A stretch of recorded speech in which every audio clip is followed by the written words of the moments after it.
The courthouse in Blackwater, Montana smelled like wet wood, coal smoke, and old paper. Outside, snow melted slowly along the sidewalks, but inside the courtroom, the air felt cold enough to freeze a person from the inside out. 17-year-old Elias Boone sat alone on a wooden bench near the back wall, trying not to look at anyone. His coat sleeves stopped above his wrists. His shoes were cracked along the sides. He had eaten nothing since yesterday morning except half a biscuit given to him by a waitress at the train station who had looked at him the way people look at something broken, with a mixture of pity and discomfort, as though brokenness might somehow be contagious. Poor people always knew when they were being examined. The clerk adjusted his glasses and cleared his throat before opening the final documents belonging to the late Walter Boone. The room was filled mostly with people who had come out of curiosity rather than genuine grief. Nobody in Blackwater had truly cared about Walter Boone for a very long time, but a dead man's property always drew a crowd. According to the will, the clerk announced, the deceased leaves to his nearest surviving relative one storage structure and attached land located behind Mercer Street. He paused after seeing the measurements written on the page. Approximately 7 feet by 7 feet. The room exploded with laughter. A heavy-set banker slapped his knee so hard the sound echoed off the ceiling. A woman near the frosted window whispered loudly to the man beside her that it was smaller than her pantry. Someone near the back muttered that the poor kid had inherited a coffin. Another voice said he should sell it for firewood and be done with it. Elias lowered his eyes and kept them there. He had learned long ago that people became crueler when they saw sadness on a face. At the orphanage, older boys laughed when he cried after nightmares. Factory supervisors laughed when his hands shook from cold during early morning shifts. Even a teacher once laughed when he admitted during a lesson that he wanted to become an engineer someday. The man had said it with real amusement, not cruelty. That somehow made it worse. The world simply did not believe boys like Elias became important. Boys like him cleaned floors, carried boxes, and disappeared quietly into lives nobody remembered. But before the hearing ended, the clerk unfolded one final handwritten note that had been tucked beneath the official will documents. The room settled into a confused silence as the clerk read it aloud. Leave the property to Elias Boone. He is the only person who ever sat beside me long enough to hear the ground breathe. The laughter did not return. Elias felt something move inside his chest when those words were spoken into the cold courtroom air. Something painful and warm at the same time, the way a frostbitten hand hurts when it finally comes near fire.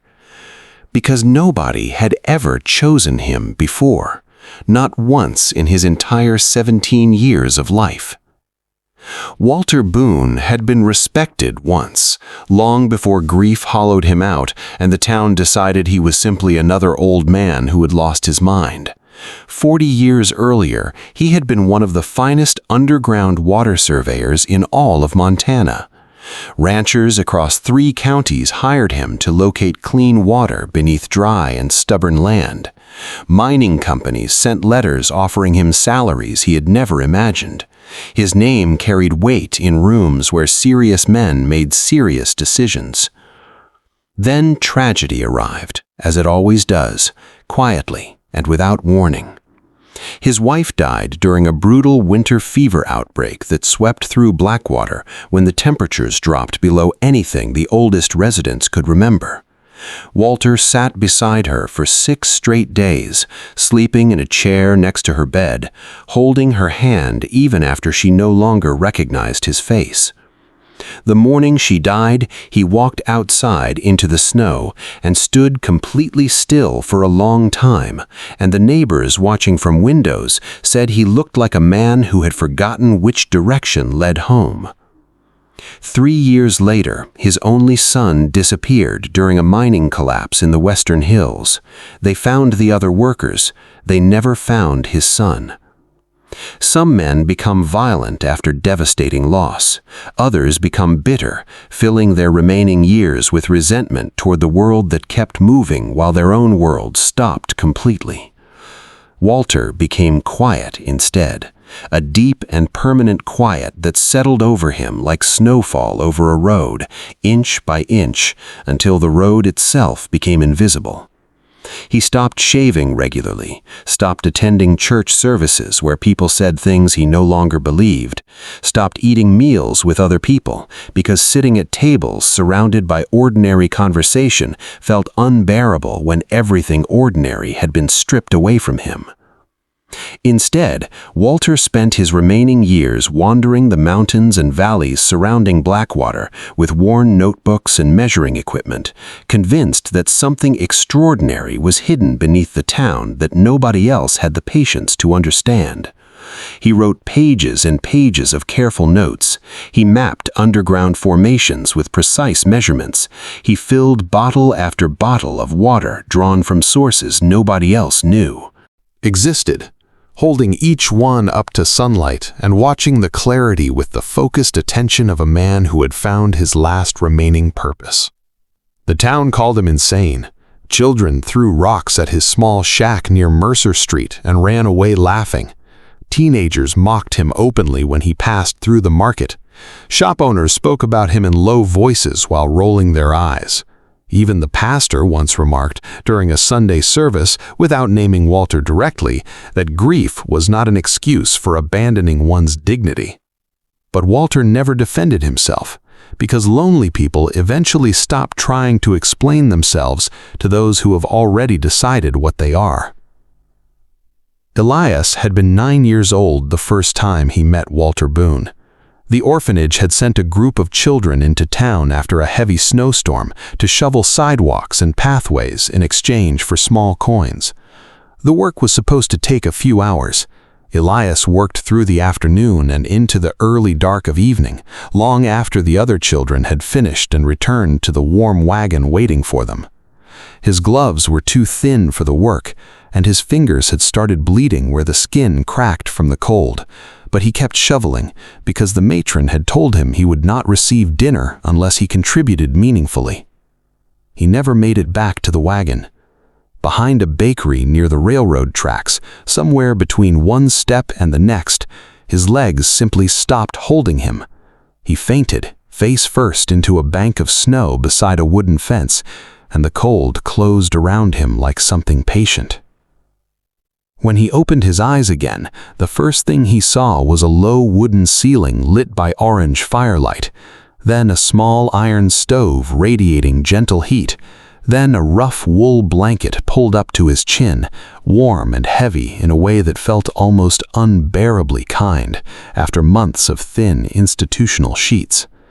An old man sat nearby in a creaking chair, quietly stirring something in a dented pot on the stove.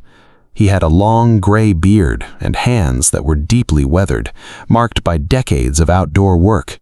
He did not speak immediately when he noticed Elias awake. He simply reached over and gently slid a bowl of soup across the small table toward him. "Eat slowly," he said, his voice low and unhurried. "Hurts less that way." Elias ate the soup so fast that his stomach cramped. He ate it anyway, every last drop, and then sat there with the empty bowl in his hands, feeling ashamed of how desperate he had been. Walter pretended not to notice. He rose slowly from his chair, moved to a shelf along the wall, and lifted a clear glass bottle that caught the firelight beautifully. The water inside it was unlike anything Elias had ever seen. Not cloudy like the well water at the orphanage, not yellowish like the tap water at the factory where he sometimes worked weekend shifts, not smelling faintly of rust or earth or something unidentifiable and wrong. It was perfectly, impossibly clear, like captured light given a liquid form. Walter poured some into a tin cup and set it carefully in front of Elias without a word. Elias lifted the cup and took one small sip, then another. The water was cold and sweet, and so pure that for a moment he simply held it in his mouth, not quite ready to swallow, afraid the feeling would end. When it finally did, tears filled his eyes so suddenly that he looked away toward the stove, hoping the old man would not notice. Walter was quiet for a long time. When he spoke, his voice was gentle and without judgment. "Most people live their whole lives without tasting real water," he said softly. "Same way most people live without real kindness." Elias said nothing, but those words settled somewhere deep inside him and stayed there, the way certain sentences do when they arrive at exactly the right moment in a life. He visited Walter again the following week, then the week after that. At first, he came mostly because the old man fed him without asking difficult questions. But slowly, across many visits spread over several years, something else developed between them. Walter would sit beside Elias in the evenings and talk quietly about underground water, about the way certain rock formations held moisture for centuries, about how land that appeared dead on its surface was often alive with movement below. He explained his theories carefully, drawing diagrams in his notebooks, pointing at measurements with a steady finger. Most people had dismissed everything Walter said as the ramblings of a broken mind. Elias listened. Not because he understood everything, not because he was certain the old man was right, but because he recognized in Walter the same loneliness he carried inside himself, and he understood instinctively that the most important thing he could offer another person was simply his presence and his attention. Walter gave him books, old engineering texts with worn spines and handwritten margin notes, maps of geological formations marked with careful annotations, mathematical workbooks filled with calculations Walter had performed over decades.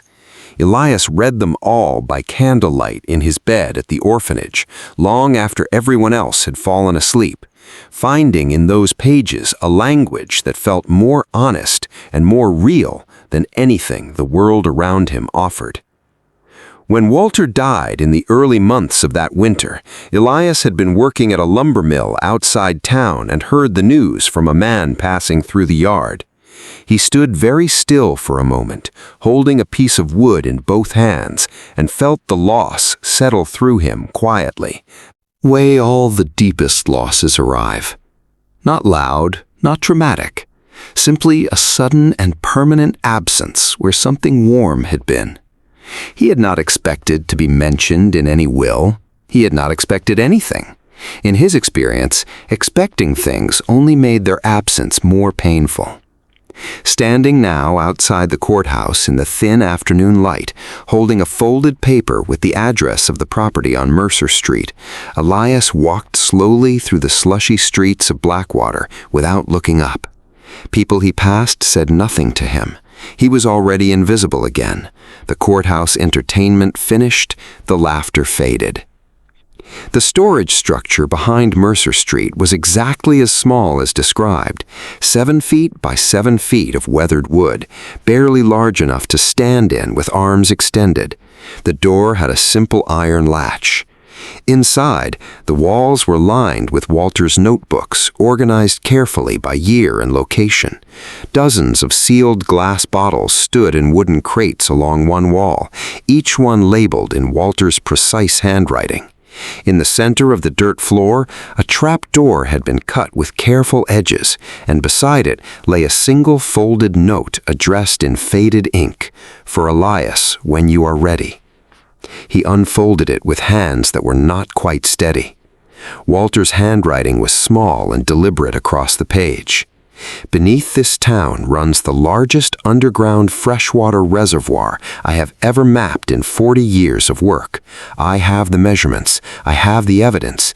I have tried to tell people, and they have laughed, which means I am probably right. The land above it is currently worth almost nothing because nobody knows what lies below. It belongs to you now. Do with this knowledge what I never had the courage to do. Find someone who will listen. There are always people somewhere willing to listen if you look long enough." Elias read the letter 3 times, standing in the cold, dim light of the tiny structure. Outside, Blackwater went about its ordinary afternoon, citizens walking past without slowing, the town moving in its familiar rhythms, indifferent and certain of itself. Below their feet, beneath the frozen roads and the tired buildings and the years of accumulated certainty about what was valuable and what was not, water moved silently through ancient stone, patient, hidden, waiting for someone to finally pay attention. Elias folded the letter carefully and placed it inside his coat, close against his chest. He was 17 years old, penniless, wearing shoes with cracked soles, and he had just inherited something the town considered worthless. He smiled for the first time in longer than he could remember, because he knew, with a certainty that surprised him, that the old man had not left him a 7x7 storage shack behind Mercer Street. Walter Boone had left him a beginning.